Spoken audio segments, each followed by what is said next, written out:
Welcome back. Thanks for watching. Now to one of the biggest movie blockbusters of the year.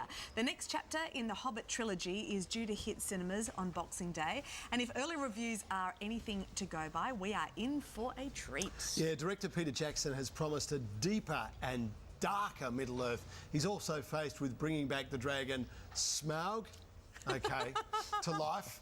But look, why don't I just hand straight over to the guru? Jason Java-Davis, you've had a sneaky peek. What's it like? I thought we should... morning, guys. Great to see you. I thought that we should do this film. It's not out till Boxing Day, and there's obviously a lot of releases, so if we just left all the Boxing Day releases till next week, we'd never get through them all. I did manage to go and see this one in 3D. I saw it in the frame rate of 24, which is normal 24 frames per minute, whereas Peter Jackson has also managed to... per second, sorry, has also managed to crack up a 48 frame rates, which would be double the intensity of this film, and it's pretty intense. If you like things like dizzying heights, fire-breathing dragons, decapitation, sword fights, elves, wizards, poison, puzzles, spooky forests, giant spiders are probably the scariest thing in there.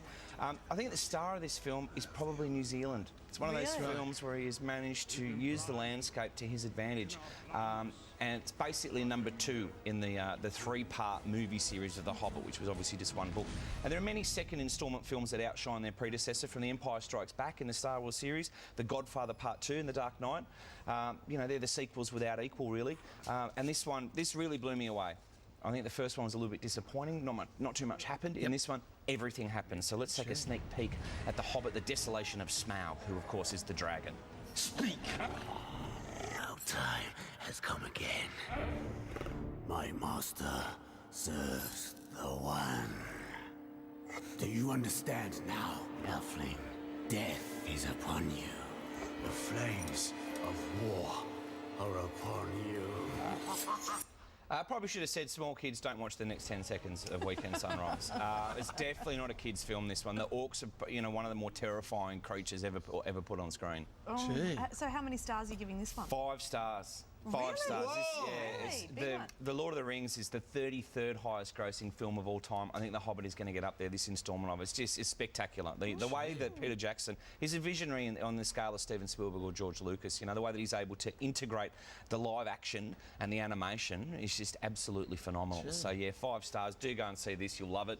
But speaking of other sequels, Anchorman 2, the guys behind this film, I think from about 9 years ago now, he's back. And you just had a story about the Toronto Mayor, right? Yeah. He might like this movie because Ron Burgundy smokes crack live on air. That is one of the funniest scenes in the film, because you're watching going, that's not actually happening. And they're the moments that really shine in Anchorman 2, where you're thinking they're not actually really going to do that, are they? So, of course, known for outrageous comedy. Let's take a look. It's out at the moment, Anchorman 2, The Legend of Ron Burgundy. Can I help you, guy? What do you mean? Well, you're staring at me, hotshot. Do you want my autograph? No, he was just explaining who you were, and I was looking at you.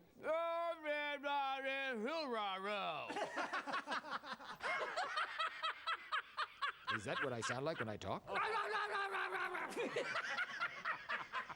Is there a problem? No problem. Yeah, that's probably another one for kids not to watch. I think we've got such a great history in Australia of poking fun at the news, from Good News Week and Frontline. It's something that we're able to do quite well. I think the Americans maybe aren't so good at it. One of the interesting things in this film, there's a lot of there's a real bit of political you know, commentary about the way that news reporting has gone in the film. Ron Burgundy, as he's hosting the first 24-hour news broadcast, he cuts live to a car chase, and the producer's going, no, we just use footage of that, and he goes, no, let's cut to it. And so, you know, it gives birth to that notion of just reporting, and hopefully he's going to crash. So there's some really nice commentary in there. Unfortunately, the story peters away. There's a weird introduction of a shark as a character. There's a giant scene where Will Smith and Liam Neeson and a whole bunch of other stars come in and recreate one of the scenes from the first film with a giant newsreader, you know, battle royale. So it loses its way a little bit and suffers. It loses some of the laughs. So 3 stars for the laughs, half a star for the political insight. The legend continues. Anchorman 2, 3.5 stars. That's out now. It's in a newsroom, so perhaps having a shark in there isn't that out there. Yeah, that's true. I was just like, why is there suddenly a shark in here? It probably won't be a funnier movie, you know, for the remainder of the year. So if you need some laughs, please go and see Good. that. With a week to go.